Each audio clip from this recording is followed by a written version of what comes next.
Hello guys, Sunday morning எனக்கும் அம்மாவுக்கும் இன்றைக்கி காலையில் 4 மணிக்கே டே ஸ்டார்ட் ஆயிடுச்சு. ஏன்னா இன்றைக்கி தைப்பூசம், அதனால் அம்மாவும் நானும் சீக்கிரமாகவே எழுந்திரிச்சு அம்மா வந்து குக்கிங் பண்ணிகிட்டு இருந்தாங்க.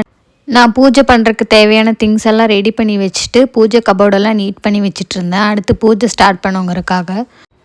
அம்மா இன்றைக்கி நடந்து போகிறனால வேல் எடுத்துகிட்டு போயிடுவாங்க. அதனால் இன்றைக்கி வந்து நெய்வேத்தியம் என்னென்னு வச்சாங்கன்னா சர்க்கரை பொங்கல், வெள்ளை சுண்டல், பட்டாணி இது 3மே செஞ்சுட்டாங்க.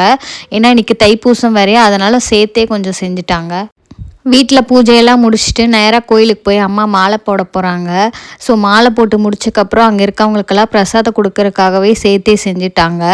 ஆமாங்க, இன்றைக்கி அம்மா வந்து முருகருக்கு மாலை போட்டு பாத யாத்திரை போகிறாங்க. நாங்கள் இப்போ கோவிலுக்கு போனால் மத்தியானம் அன்னதானம்லாம் முடிச்சுட்டு நம்ம கொண்டு போன பிரசாதமும் கொடுத்துட்டு அதுக்கப்புறம் தாங்க வீட்டுக்கு வந்து அம்மா கிளம்பி போவாங்க. எப்படி ஒரு 4 மணி ஆயிரும்னு நினைக்கிறேன். ஸோ அம்மா எல்லா திங்ஸும் ஆல்ரெடி எடுத்து வச்சுட்டாங்க. இனி அது பிரசாதம்லாம் கொடுத்துட்டு வந்துட்டு இனி கிளம்பி போக வேண்டியதாங்க. அம்மா இதுக்கு முன்னாடி பாத யாத்திரையெல்லாம் போனது இல்லைங்க, இதான் ஃபஸ்ட் டைம் போகிறாங்க. கோவில் போயிட்டு ரிட்டன் வரவே 4 டேஸ் ஆயிருங்க. எனக்கு அவ்வளோ நாள் லீவ் கிடைக்காது. அதனால் நானும் அப்பாவும் போகலை, அம்மா மட்டும்தான் தனியாக போகிறாங்க. மாமாவோட ஒய்ஃப் அக்காவும் போகிறாங்க. ஸோ அக்கா பிள்ளைங்களும் சேர்ந்து போகிறனால நாங்கள் அவங்க கூட சேர்த்து விட்டுட்டோம். இனி 4 நாளைக்கு அம்மாவை மிஸ் பண்ண போகிறேன்.